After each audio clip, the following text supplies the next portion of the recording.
Novak Djokovic wins the US Open. He wins his 24th Grand Slam title.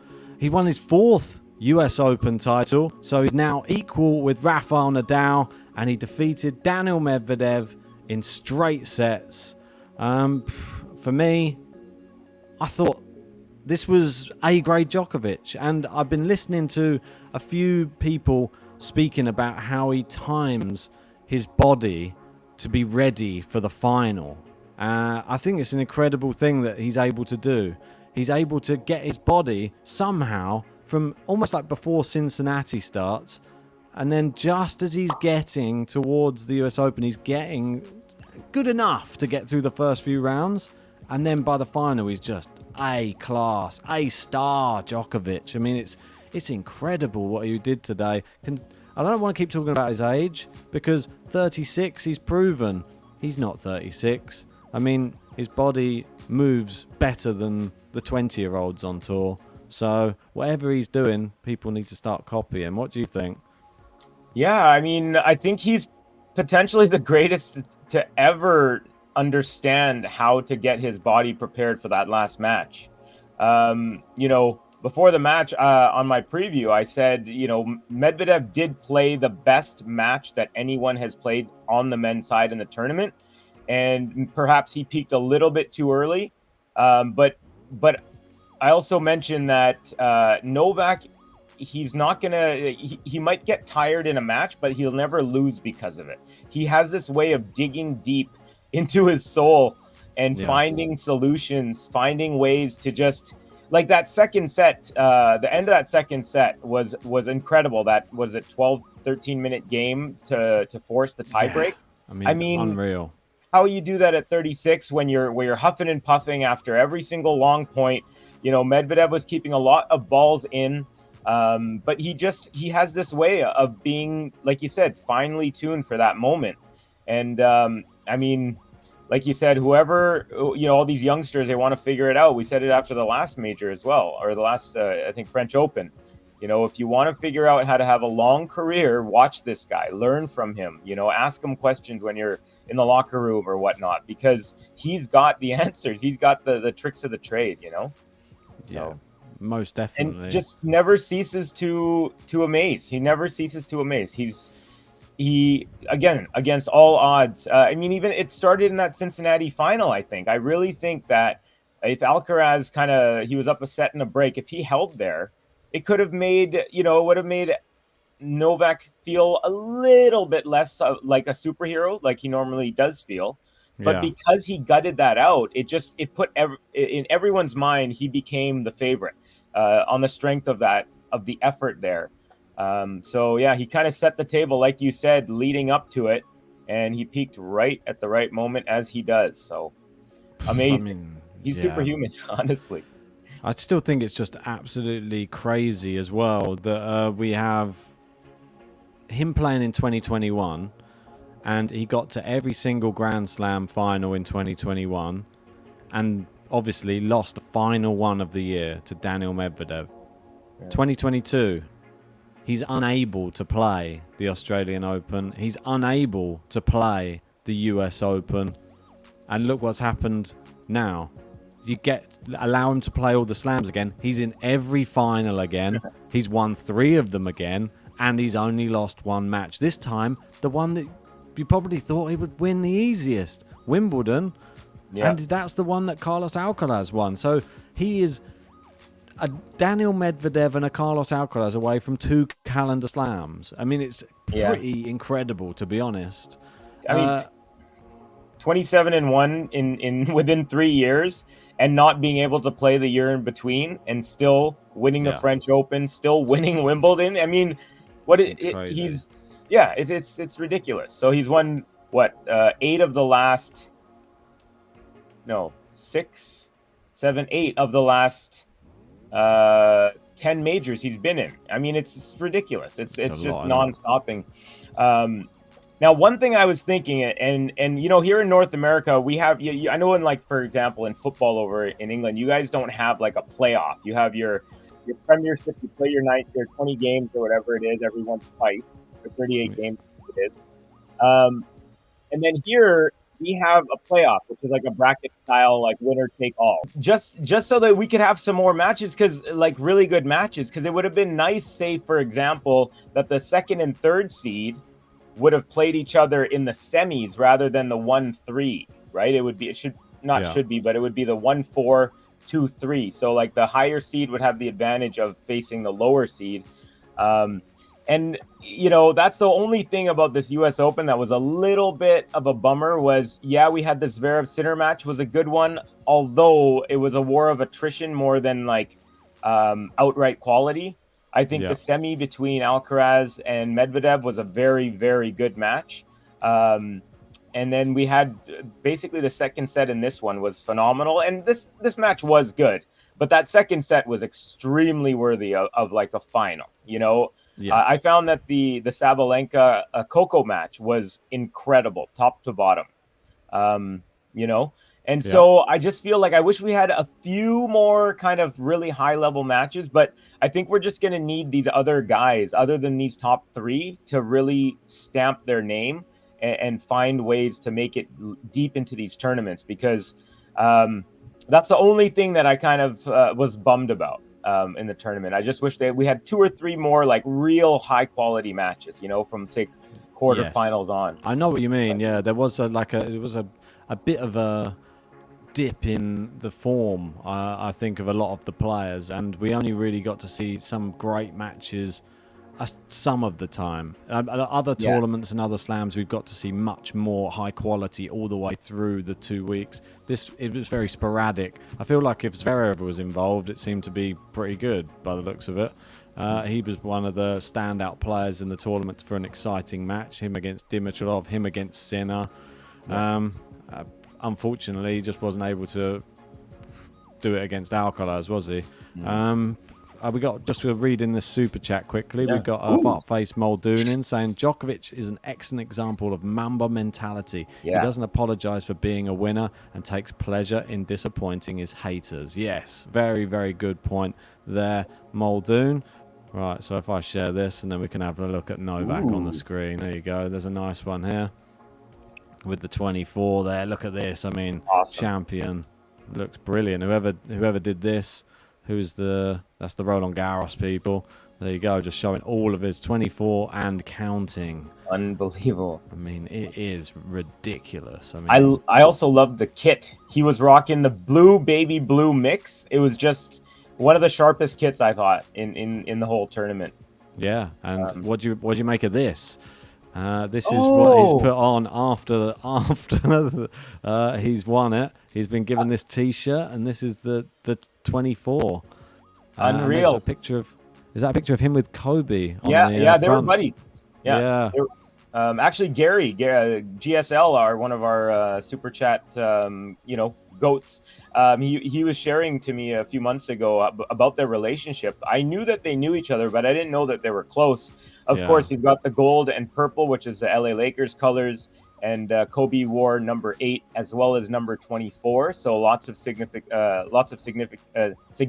to the numbers, the colors, and mad respect to Djokovic for giving props to another all-time sporting legend who I know I will know his name for as long as I'm around. So I think both of these guys, obviously, without a question. But very, very heartwarming to see that. Most especially definitely. in the United States. I mean, it's a beautiful tribute for sure. This one's quite a good statistic. I'm just trying to pull up a few little Twitter things just as we're here, just to discuss the end. And this one, a brilliant statistic. Novak Djokovic is the first man in history to win 3 majors in the same year on 4 occasions: 2011, 2015, 2021, and 2023. What a stat. What do you make of that? I mean, it's possible that he could make another 4 next year, finals. I mean, it's seriously not out of the question. It's legitimately a thing. But yeah, it's just mind-boggling. The fact that he did it first 12 years ago, and then has done it 2 times in 3 years, with an asterisk of he wasn't literally physically able to go because they wouldn't let him into a couple of the countries. So yeah, I'm baffled. Every time you look at his stats, it just continues to grow and grow. I've said this, many times, that statistically, he is inarguably the greatest of all time. I can understand if someone says stylistically, I prefer this to that or whatever. Yeah, that's fine.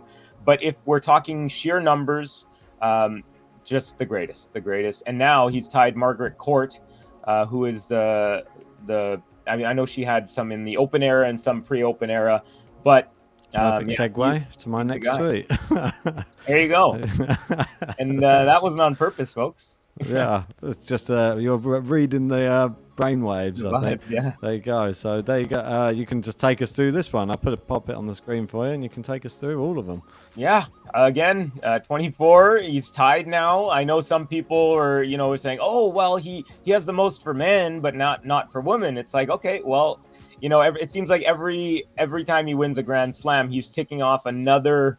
He's saying, "Okay, well, you didn't believe me now. Well, how about this? And Margaret Court, 24. Serena will not be increasing that number. As we all know, last year at this time, she retired. And again, that was special in itself. It almost felt like the first week of the U.S. Open last year was the Serena Open. And then the second week was the rest of the tournament. Rafa has a shot to get to maybe 23. Personally, I think that's going to be tough. And again, Steffi Graf, one of the greatest of all time. So he's immortalized. He's been immortalized before this match, before this tournament, but just continues to solidify himself as the man to beat from here on out until for the next 30, 40, maybe 50 years, or maybe we'll never see anyone reach these heights. Because again, he's the only one who's done so. It's very tough to even come close to any of what the big three have done, and even these women as well that we've got here: Margaret Court, Serena, obviously Steffi Graf. Cheers quickly to Nikki for the super chat, saying thank you for the live stream. Congrats Nole, and congrats Nole. Hit him up. Double congrats. Well, thank you for that, Nikki. Really appreciate that. Let's just have a quick look at some of the other comments while we go down here. We've got Jamie saying, I swear, if Djokovic wins 15 French Opens, that's just being greedy. Yeah, I like that. The Rafa fans worried about I don't think you've got much to worry about with the French Opens. I think you're safe there. And we've got Colette saying, Ben, prepare the 24 song. Well, I'm one to throw out some spoilers. Earlier in the stream, I did sort of throw a bit of a spoiler out there, and I said, what was it? I dropped in a lyric that I'd thought up for the song. I did actually have a bit of a day because there was no tennis on. I was sitting and I just thought, why don't I just have a play around, just in case that he might win it? You know what I mean? So I started writing one, and the chorus says, last year they closed the door, and now he's going home with 24. So that's the US Open closed the door on him last year, and this year he's taken the 24th slam. So that's I actually nearly completed it already, but there's the back end needs a little bit of final stuff. There's a second verse, a back end needs adding, but I'll add that in. If you want it out quicker, I'll have to just do a quicker video. I mean, probably better to get it out like tomorrow or something rather than wait for me to make a video that takes, I don't know, the videos take so long. That's the problem. So I'm not going to spend like a week making a video for something that everyone would have forgotten about in a week's time. So I'll just try and pop something out that's a bit quicker this time. I know that people were, by the time I put the 23 out, they were like, yeah, all right, mate, that was a week ago now. We're on to the next. We're into the indoor hardcourt season now. Yeah, exactly. So hopefully that will be coming soon. It's a good one as well. Played it to my fiance earlier. She was like, she's like, it's really catchy, that one. I was like, yes. I was like, if it's annoying and it gets stuck in your head, that means it's a good one. Oh yeah. Man. The Madison Keys, after I did the semifinal, I went to sleep singing Madison Keys. I woke up singing. It's a good one, that one. I really like the Madison Keys button. I've got another tweet here which has got a funny one. I thought I'd bring this up. Obviously, there was a few celebrities at the tennis. most notably, the Wolf of Wall Street himself, Leonardo DiCaprio, was there. And this tweet made me chuckle, saying, Leonardo DiCaprio is supporting Djokovic because he still hasn't reached 25 Grand Slams. I read another tweet from Gasper Lanka, I think he's a Portuguese and he said something like Leonardo DiCaprio is torn because so many of these rallies are going over 25 shots. Yeah, it's just too easy, isn't it? Hey, Snail, just saying. Anybody who's not in the know, that it's just about Leonardo DiCaprio only dating women that were up to 25. As soon as they turned 25, the relationship was over. It's over, So that was quite funny. I remember Ricky Gervais making a joke about it at the Golden Globes as well. Yeah, he said, by the end of the night, his date will be too old for him or something. Yeah, he said the film was so long, that she'd be too old for him by the end. It's a little bit of a tangent, but Ricky Gervais hosting the Golden Globes, if you haven't seen it, go back on YouTube because it's classic. Genius. He's ripping apart every single person that he possibly can. It's unreal. It's legendary, isn't it? It's absolutely legendary. I'm just trying to see if there's a picture of Novak holding the trophy that I can find just to put up, but I can't see. I raced upstairs to jump in the studio here so I could join you. So I'm actually haven't seen the trophy presentation. No, same. So after I hop off, I'm gonna go watch it for the first time. I just saw him hugging his beautiful little daughter Tara. And then I was like, I better run because I'm sure that these guys are going to be wrapping it up soon. Yeah, I mean, I do want to see him holding the trophy. That's the thing. I feel like I haven't completed the day until I see him with the trophy in his hands. Do you know what I mean? I know, for sure. Let me see if I can. Here we go. I think I've got one picture. This one, I don't know if it's a good one. It looks like someone's just taken it off the telly. But it might have to do for now. So thanks for whoever's put this one in. Let me just find it. Okay. And it's just showing all of his slams, and this must be the new top. Yeah. Being worn here, the 24. That's another thing that I was looking forward to. That's what I wanted to see as well. Yeah. Looks great, doesn't it? I like it. Hopefully I can find a bit more of a high-res version of that than... just a photo off the telly, but that one will do for now. He's looking good in it, and he looks happy. He's got his trophy. He can add that to the collection. I think it's fantastic news. Thank you as well. They're hoo-ha sending us in a super chat saying Djokovic, once in a lifetime player, the GOAT. Big thank you to everybody that joined for the final and the whole US Open. Make sure you have hit a like on the video, subscribe to the channel, join the Patreon if you want exclusive content, links in the description. And well done. Novak Djokovic wins the US Open, wins number 24. And that's it. Yeah. Novak Djokovic, top of the tree yet again. Goodbye, everybody. Over and out. Cheers.